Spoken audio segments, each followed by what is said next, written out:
KTV کے YouTube channel کو subscribe کریں اور بیل کے بٹن کو دبانا نہ بھولیں تاکہ آپ کو ہر نئی آنے والی ویڈیو کا نوٹیفیکیشن بروقت مل سکے۔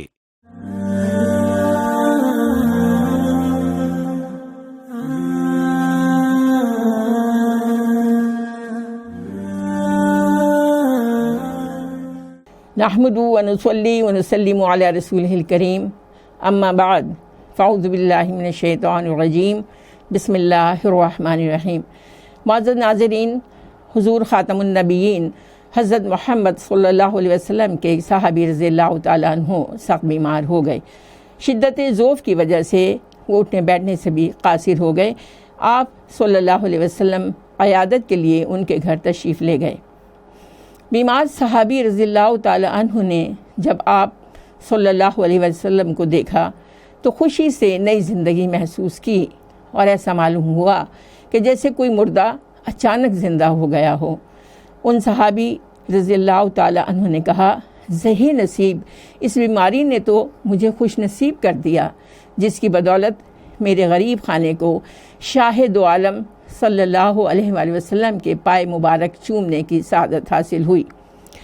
اے میری بیماری، بخار اور رنج و غم، اور اے درد اور بیداری شب، تجھے مبارک ہو۔ تمہارے سبب سے اس وقت نبی پاک صلی اللہ علیہ وآلہ وسلم میری عیادت کے لیے میرے پاس تشریف لائے۔ جب آپ صلی اللہ علیہ وآلہ وسلم ان صحابی رضی اللہ تعالی عنہ کی عیادت سے فارغ ہوئے تو آپ نے ان صحابی سے ارشاد فرمایا، تمہیں کچھ یاد ہے کہ تم نے حالت صحت میں کوئی نامناسب دعا مانگی ہو؟ صحابی رضی اللہ تعالی عنہ نے کہا، مجھے کچھ یاد نہیں آتا کہ کیا دعا کی تھی۔ تھوڑے ہی وقفے کے بعد حضور صلی اللہ علیہ وسلم کی برکت سے صحابی رضی اللہ تعالی عنہ کو وہ دعا یاد آ گئی اور انہوں نے عرض کیا، یا رسول اللہ صلی اللہ علیہ وسلم، میں نے اپنے اعمال کی کوتاہیوں اور خطاؤں کے پیش نظر یہ دعا کی تھی کہ اے اللہ تعالیٰ، آپ وہ عذاب جو مجھے آخرت میں دیں گے وہ مجھے اس عالم دنیا میں دے دیں تاکہ عالم آخرت کے عذاب سے فارغ ہو جاؤں۔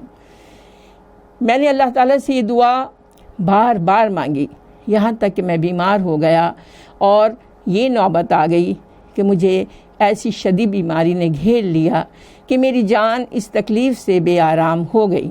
صحت کی حالت میں میری زندگی کے جو معمولات تھے، یعنی عبادت، ذکر الہی اور اوراد و وظائف کرنے سے عاجز اور مجبور ہو گیا۔ برے بھلے اپنے بیگانے سب فراموش ہو گئے۔ اب اگر آپ صلی اللہ علیہ وآلہ وسلم کا چہرہ مبارک نہ دیکھتا تو بس میرا کام تمام ہو چکا تھا۔ آپ صلی اللہ علیہ وسلم کے لطف و کرم اور غمخواری نے مجھے دوبارہ زندہ کر دیا۔ صحابی رضی اللہ تعالیٰ عنہ کی دعا کا مضمون سن کر رسول اللہ صلی اللہ علیہ وآلہ وسلم نے ناراضی کا اظہار فرمایا اور صحابی کو منع فرمایا کہ آئندہ ایسی نامناسب دعا مت کرنا۔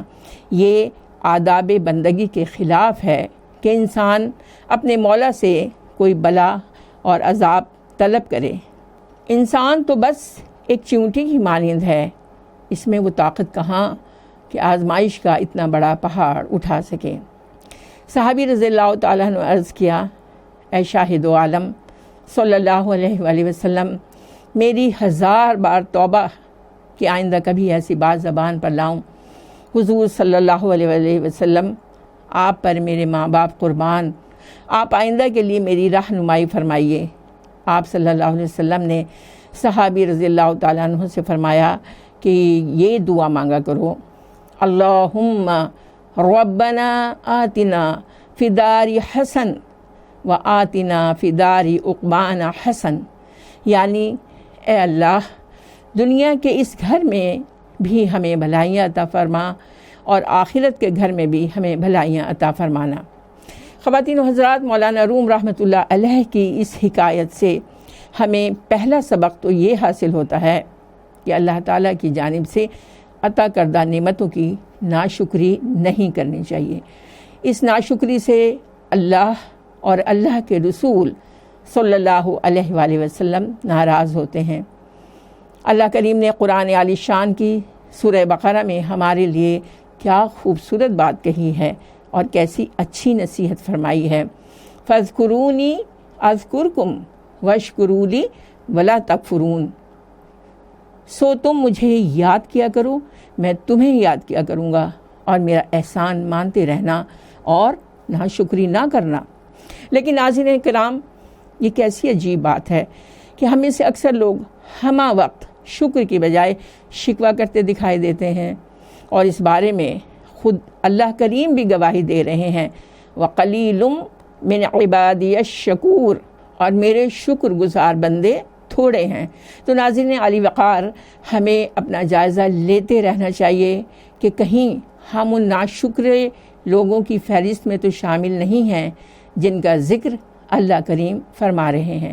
ہاں، اگر آپ نے چھوٹی سے چھوٹی چیز کے لیے خوش ہونے اور فوراً اللہ کا شکر ادا کرنے کی عادت اپنا لی ہے تو مزید خوش ہو جائیے۔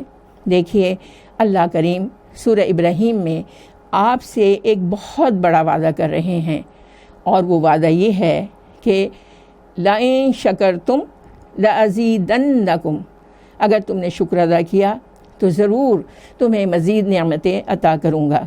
لہذا ناظرین کرام، اللہ کا شکر ادا کرنے کے لیے ان کلمات کو ورد زبان بنا لیجئے۔ اللہم لک الحمد کلھا ولک الشکر کلھا۔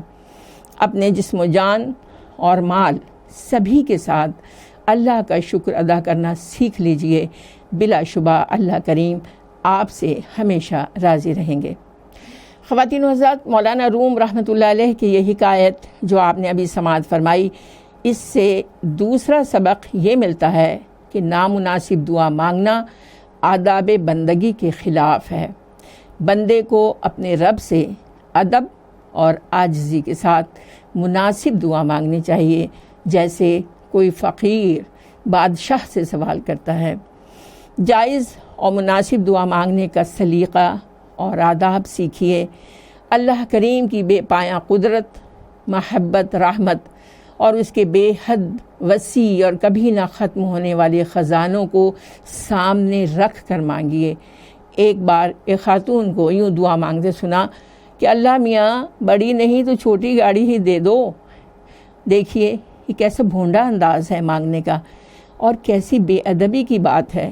گویا اللہ میاں بڑی گاڑی نہیں دے سکتے، گویا آپ کو اللہ کی قدرت اور اس کی عطا پر شک ہے۔ ایک اللہ والے فرماتے ہیں کہ اللہ کریم سے اس کی شان کے مطابق مانگو، اس کے خزانے بہت وسیع ہیں، بڑی سے بڑی نعمت مانگو۔ آگے مولا کی مرضی کہ وہ جو چیز آپ کے لیے مناسب ترین سمجھیں وہ عطا فرما دیں گے، اور وہ چیز آپ کو کب ملنی چاہیے اس کا بہترین فیصلہ بھی رب کریم پر چھوڑ دیجئے۔ ان اللہ علی کل شیء قدیر۔ آئیے مل کر رب کریم کی عطا کردہ ہر نعمت کا شکر ادا کرتے ہیں۔